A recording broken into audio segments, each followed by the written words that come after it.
The political atmosphere obviously has been toxic, and it's very clear that some of the votes that I have cast have added to the toxic environment. Looking back on them, with one or two very minor exceptions, I wouldn't have cast any of them any differently, even if I had known at the time they were going to cost me my career. And we come now to our Post-Politics segment, new feature on the new partnership. Chris Cillizza, the managing editor of postpolitics.com, and also the author of the Fix blog. Thank you guys for having me on the maiden voyage. There we go. Excited. Are we going to break champagne on the bow? Yes, we will. Off the air, though. We don't do that during the show. Want to ask you, first of all, lessons out of Bennett. This is a stunning defeat.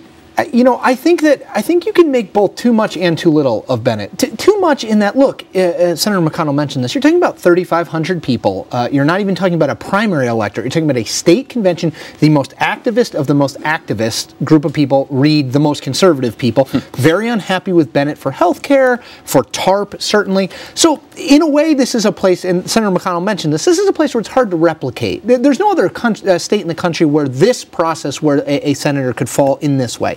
That said, clearly lots of anger at Washington, clearly lots of anger directed at the idea of that the Washington Republican establishment isn't listening to the base of the party.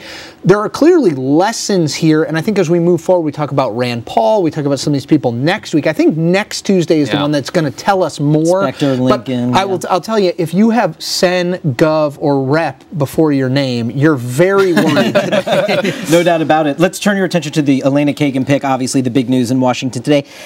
Mitch McConnell didn't seem to come sort of loaded for bear with a bunch of critiques that they're going to go after. He seemed to really want to just take a breath here and slow it down a little bit. I think what you saw is what the minority party almost always does when there's a Supreme Court pick, which is to say, we don't know enough yet. We're going to, he said orderly 5 times. If you had orderly in the Supreme Court bingo, you might have won.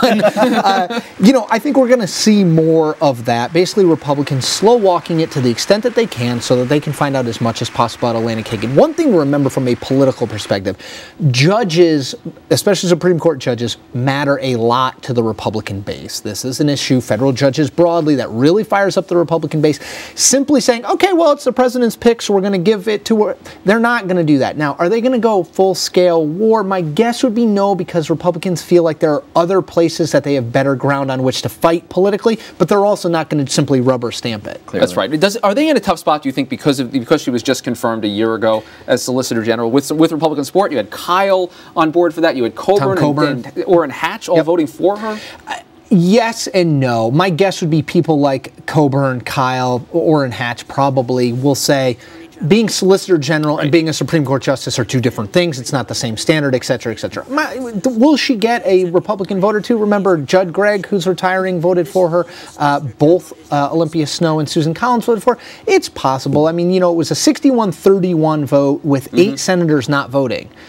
So my guess is you're going to see some replication of that. I don't think the question is, does she get more or less than Sonia Sotomayor? And Orlin Specter wants that vote back. I mean, you mentioned this, right? And that to me, out of everything that comes out of today, that's the most potentially troubling. Joe Sestak is going to use that against him, proving, see, Orlin Specter isn't really a Democrat. Look, a year ago, he voted against her. He'll do anything to get elected again. Keep hammering that. Chris Cillizza, postpolitics.com's managing editor of The Fix. We'll have you on every Monday. Thank you, sir. Really excited to have it. That does it for this edition of the ABC News Washington Post Top Line. Click us on again tomorrow. Twitter.com/note. And how about 3 Princeton in a row?